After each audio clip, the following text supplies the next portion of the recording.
যে মানুষটা আমার, তাকে অন্য কারোর জন্য মন খারাপ করতে দেখলে খারাপ লাগে। অন্য কারো বারণ শুনে কোনো কিছু থেকে বিরত থাকতে দেখলে খারাপ লাগে। হ্যাঁ, মাঝে মাঝে হয়তো আমিই তার মন খারাপের কারণ হই, মাঝে মাঝে হয়তো আমিই তার হাজার কাজের বারণ হই। তবুও তার মন খারাপ হলে, আমি ছাড়া অন্য কেউ তার মন ভালো করার কারণ হলে আমার খারাপ লাগে।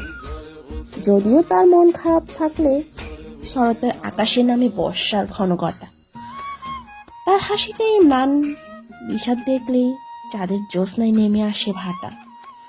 তবুও দিন শেষে মনে হয় আমি যেন হই তার মন খারাপের কারণ।